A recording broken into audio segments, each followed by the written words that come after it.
So you're looking for a dog trainer here in Zanesville. That's a great first step.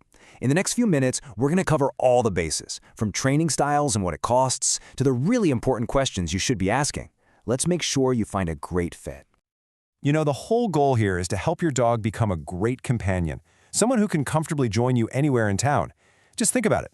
How much more relaxing would a trip to the Pottery Festival or a simple walk along the river be with a well-behaved pup? It's better for everyone. Okay, so before you can pick a person, you kind of need to know their approach. Let's start with the basic ideas behind dog training and the different types of programs you're likely to see.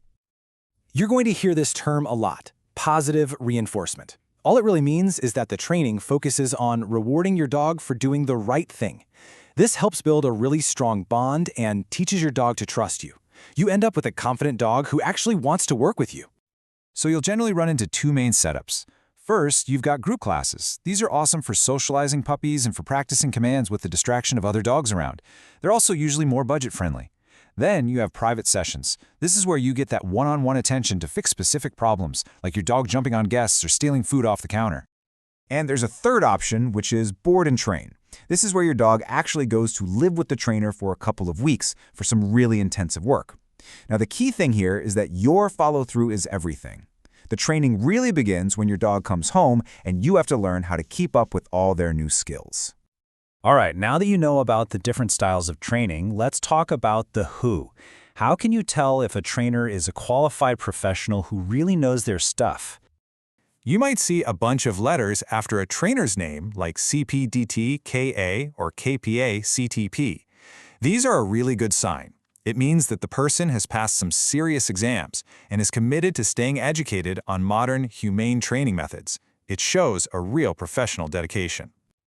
Now, if you're dealing with tougher issues, I'm talking about things like serious reactivity or deep-seated anxiety, you'll want to look for even more advanced certifications. Credentials like CBCCK or IABC-CDBC tell you that a trainer has specialized expertise in behavior modification, which is exactly what you need for those cases. Of course, we have to talk about the practical stuff, right? Let's break down what you can generally expect to budget for dog training right here in the Zanesville area. Just to give you a starting point, this is the typical range you'll find for a single, one-hour private session. This is for that really focused one-on-one help we were talking about, often right in your own home. But here's the bigger picture. A 6-week puppy or obedience class will usually land somewhere in the $100 to $200 range. Packages of in-home sessions often run between $300 and $700. And as you can see, a multi-week board and train is a much bigger investment, given how intensive it is. Okay, so you've done your research and found a few trainers that seem like a good fit. Now you've got to actually talk to them. What do you need to ask to make sure they're the right one for you and your dog? Treat this like a little interview. You want to hear them talk about their training philosophy. Ask them about the certifications we just discussed. A good trainer will be happy to explain how they measure success and will be totally upfront about all their fees and policies. You don't want any surprises later. And finally, let's bring it all back home to Zanesville. Knowing the local rules and the best spots to practice is a huge part of setting you and your dog up for success. This is a big one. Anytime you're in a public place, a park, a sidewalk, your dog needs to be on a leash that's 6 feet long or shorter.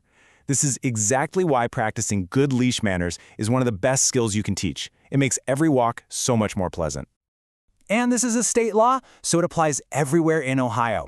Your dog has to have their rabies vaccine once they're over 3 months old, and they need to wear that tag on their collar. Here in Zanesville, you don't need a separate county dog license, so this is the main legal requirement to keep up with.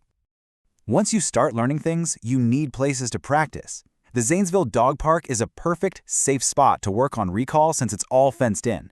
The Dillon Dam Trail is great for practicing leash walking with distractions like other people and bikes. And places like Blue Rock State Park are wonderful for getting your dog used to all the new sights and smells of nature. So that's what this is all about in the end, right? Good luck with your training journey. Having a well-behaved dog will make every single outing, whether it's just a quiet night at home or a walk downtown, so much more enjoyable for you, your dog, and everyone around you.